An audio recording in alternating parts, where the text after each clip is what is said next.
Attorney discusses how the release of Freakoff sex tapes could benefit Diddy's defense ahead of his trial. As the trial of scene P. Combs approaches, his legal team is working diligently to prepare a defense strategy that could potentially influence the outcome of the case.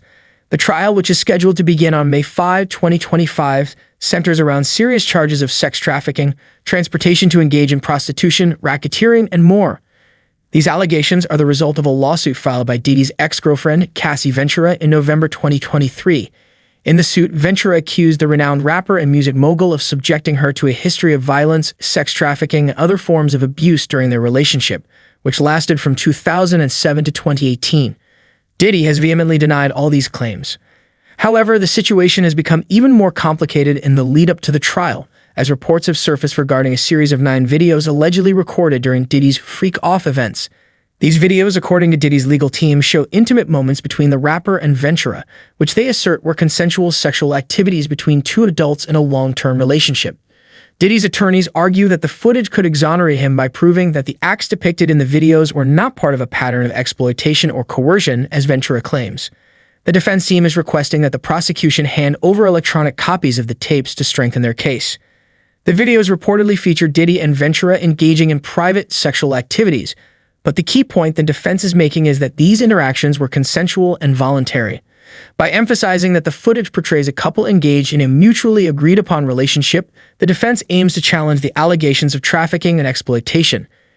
In the defense's view, if the tapes demonstrate that Ventura was an active participant and seemed to enjoy the activities, it could severely undermine her credibility. The defense would argue that such behavior is inconsistent with her claims of coercion, making it more difficult for her to convince a jury that she was subjected to abuse or forced into the situation. Defense attorney David Gelman, a former criminal prosecutor, appeared on the Trial of Diddy podcast to discuss how these tapes could be strategically used in the case. Gelman explained that one way the videos could potentially benefit Diddy's defense is by discrediting Ventura's accusations. If the footage shows her actively participating in and enjoying the events, it could present a significant challenge to her credibility as a victim of sex trafficking. In this scenario, Diddy's defense would likely frame the argument by asserting that although the Freakoff events may seem objectionable or distasteful to some, they were consensual activities between 2 adults, with Ventura fully participating. Gelman also suggested another potential strategy that could emerge from the tapes, using them as leverage to negotiate a better plea deal for Diddy. Given the seriousness of the charges and the potential for a lengthy prison sentence if convicted, it's possible that Diddy's legal team could use the videos to push for a more favorable settlement. If the tapes show Ventura in a positive light, enjoying the activities and participating willingly, it could make her less credible as a witness, making her less likely to be able to testify effectively.